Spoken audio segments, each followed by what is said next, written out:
Hello and welcome again to my little shop of stories, as the name of my channel on YouTube is.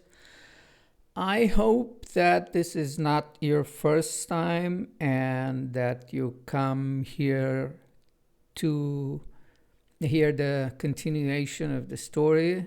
I started a few video clips ago.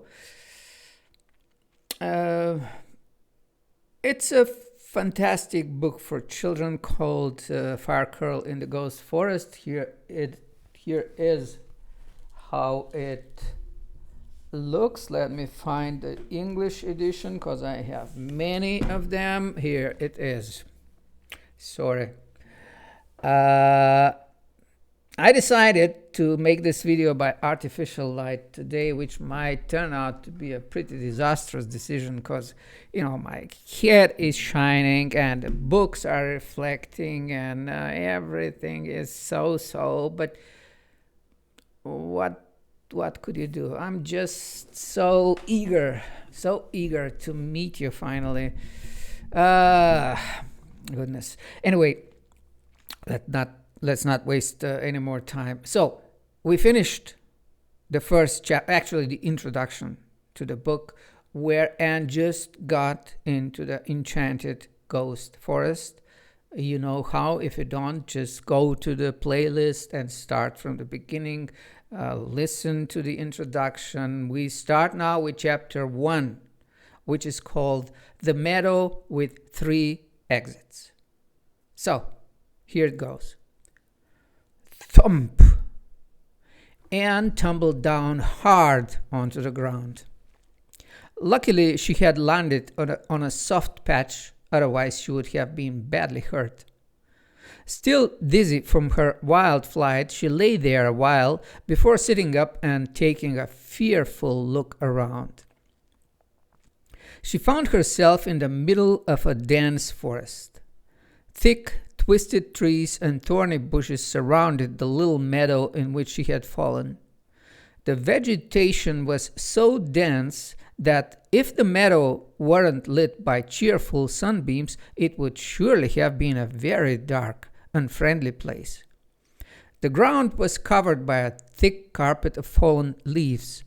The tree branches were gnarled and crooked like bony old hands. They looked horribly menacing. But scariest of all were the forest noises. Endless twitterings, muttered screeches, and low groaning sounds. Once or twice she even heard growling, which made her cringe in terror. For a moment she debated whether to cry or call for help. Then she decided it was safest to keep quiet and began looking for a way out. She didn't need to look very long to discover that she could go in 3 different directions. 3 openings in the wall of trees and bushes presented themselves to her. The tunnels on the left and right were connected through a well-worn path, but the one in the middle looked less used, so she decided to keep away from it for now. She was just about to take the path on the right when from overhead she heard a strange sound like pew, and then something crashed down at her feet. Anne let out an almighty scream, fell flat on the ground, and covered her head with her hands. The thing, however, didn't move, and little by little she gathered the courage to take a look. At first she thought a dead animal was lying in front of her. Then suddenly she couldn't believe her eyes. It was her little backpack. It must be said here that she wasn't entirely mistaken in the first place. The backpack was made from a furry fabric and looked just like a fluffy bear cub. Now, folks, here comes a small interruption, a small pause in which I want to show you how the backpack actually looks in the version drawn by my illustrated the beloved Diana. She's a talented young Bulgarian illustrator who makes the illustrations to the books. And here we are. See? I hope it focuses at a moment. This is how the backpack looks. A fluffy, cuddly bear.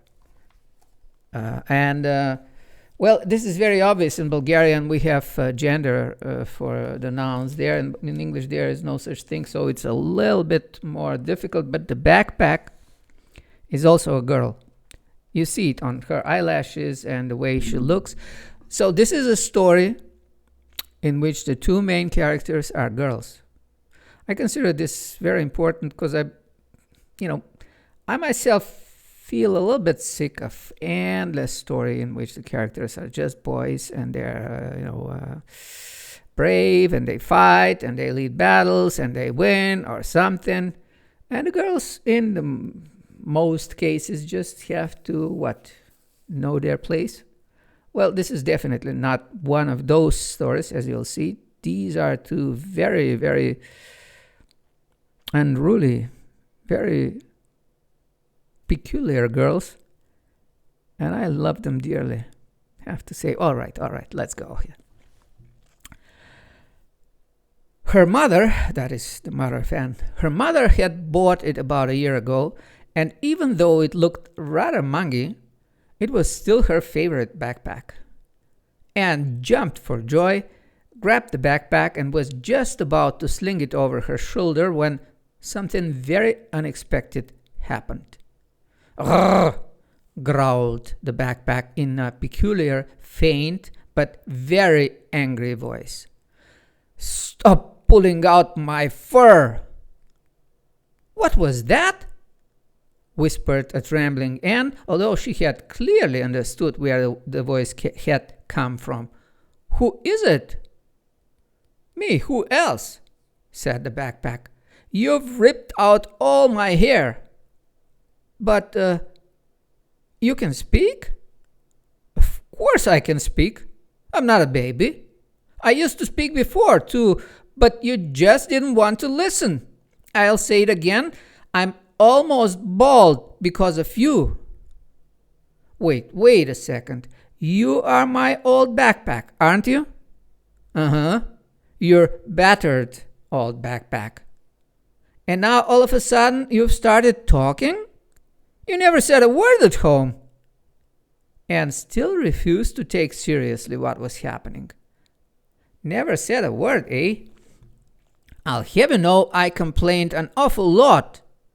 But did anyone listen? I shouted, I screamed. You didn't take any notice. You pulled out my fur, you scribbled on me, you threw me all over the place and kicked me around like a ball or something. Now I look like something the cat dragged in, thanks to you." Although still rather confused, Anne felt her anger beginning to choke her. Who did that little twerp think she was? Did she think she could behave that way just because she had suddenly started speaking? Whatever the reason for the miraculous change, Anne was determined to put the backpack firmly in its place before it started getting the idea it could tell her what to do. "Don't you talk to me like that," said Anne, putting her hands on her hips in a threatening pose. "If you've got anything useful to say, go ahead. Otherwise, shut up, or you'll find it will get a lot worse." "I knew it. I knew it'd be like that. You're a shameless bully. I don't know why I bothered to follow you." Anne was on the point of giving the backpack a good kick to teach her a lesson when a new noise made her look around anxiously. Concealed in the tree branches high above her head, someone was singing in a squeaky voice. Little girls are tumbling down, tumbling down, tumbling down. Little girls are tumbling down, my fair lady. The invisible singer chuckled contentedly, then obviously decided the time had come to introduce himself, because the tree branches parted, and from between them emerged two figures so strange that Anne froze with surprise. The larger of the two was a battered-looking wall clock. Its elongated body, composed of the box containing the pendulum, was supported by two short, thin legs that were the clock's weights. His head was the round clock face that swayed freely on a thin spring hidden inside the box. Between the two piercing round eyes, there were the winding holes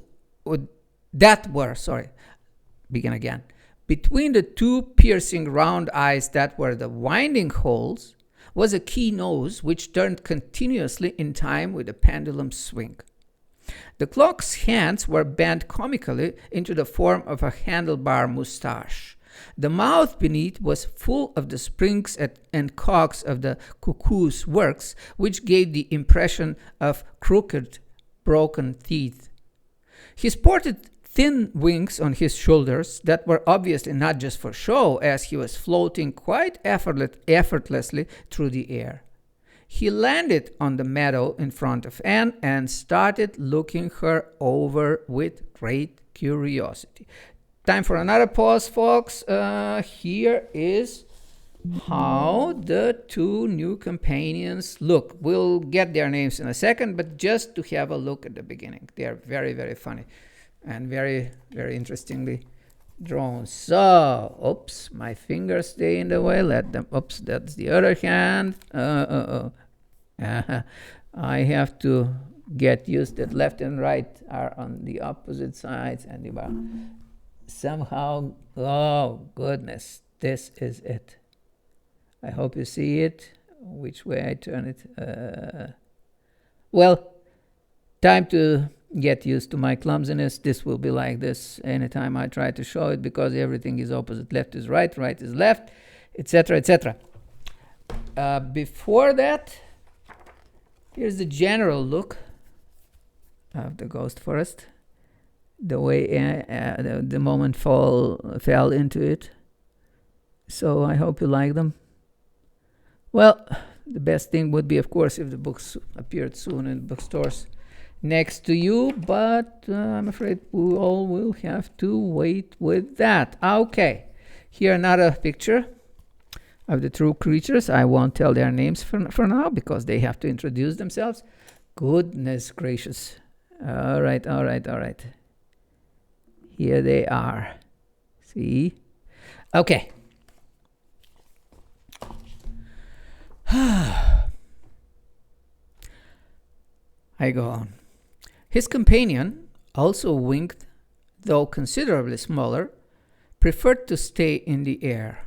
At first, Anne thought it was a kind of bat, or maybe an unusually large butterfly. She soon noticed, however, that the strange creature's wings were two huge, furry ears, and sticking out between them was a little pot belly. Protruding directly from the belly was a round head with a trunk and two bulging eyes, and it wore a hat decorated with several tassels and bells. The two ear wings were very flexible, and the strange creature used them like semaphore flags in order to speak to his bigger companion.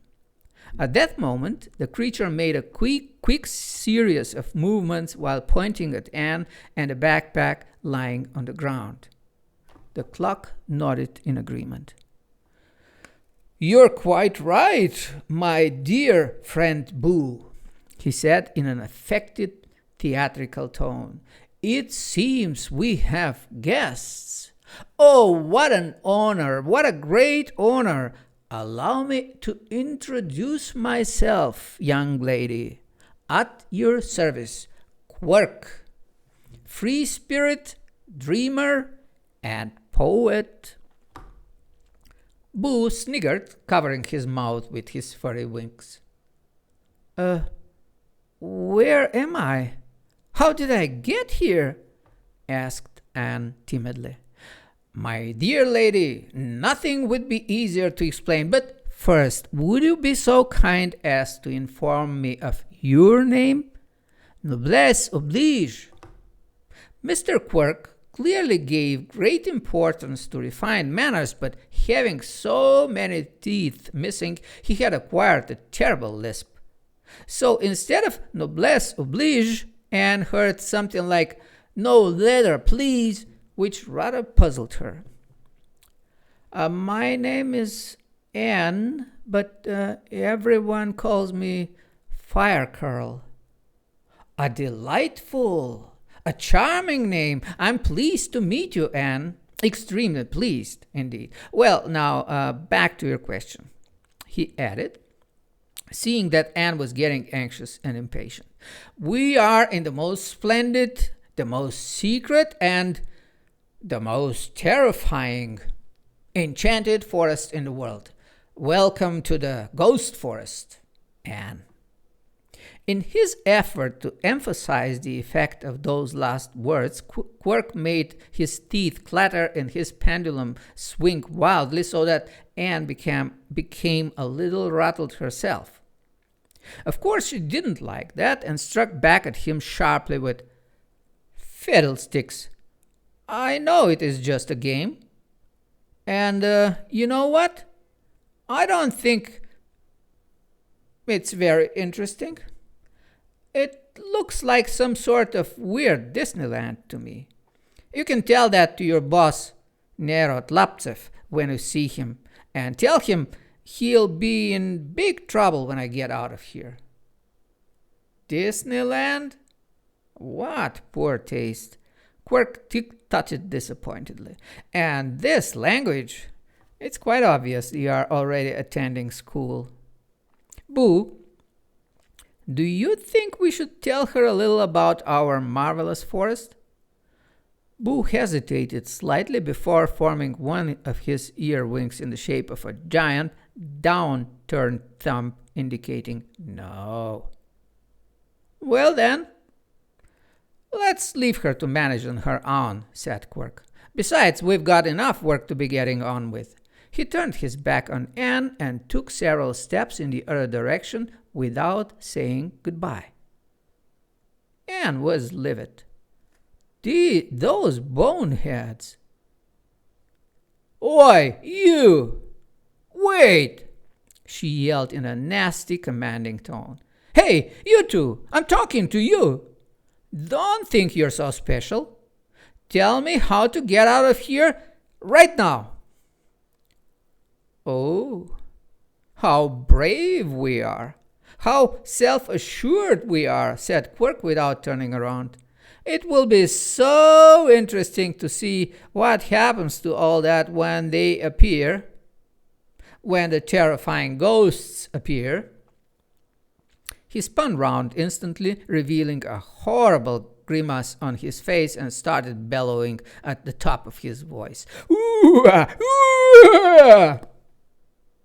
Anne took a frightened step backwards, but tried not to look scared and replied casually, Ghosts, pah! That's rubbish. There is no such thing as ghosts. Quirk started at the insult. Did you hear that, Boo? No ghosts, eh? He stepped back, and to Anne's horror, unhooked his face from the spring.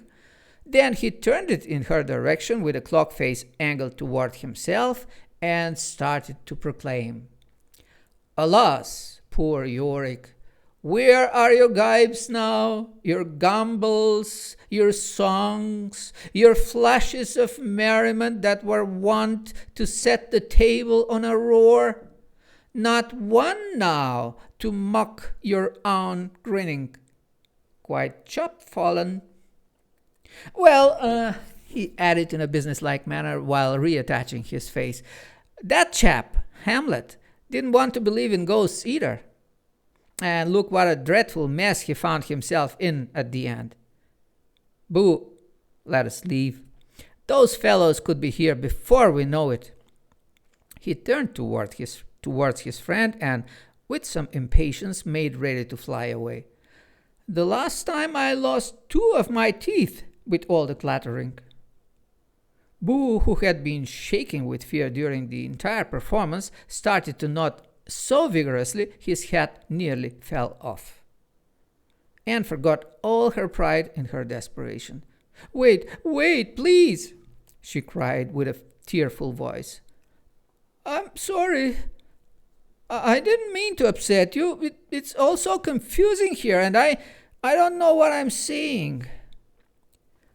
Quirk circled round once and landed again.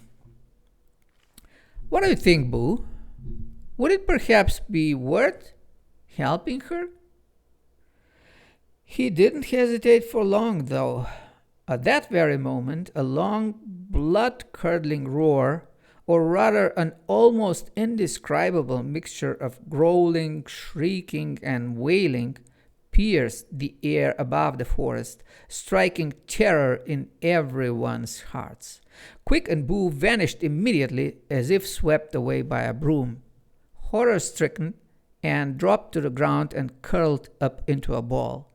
The roar spread over the forest like an omen, like an awful message from some forgotten world full of pain and despair.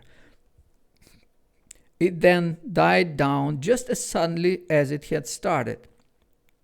For a long while Firecurl lay on the ground, her eyes shut tight, without daring to look up or move.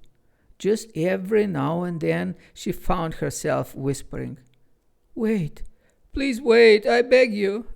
I'm so scared. I'm so scared." Whew.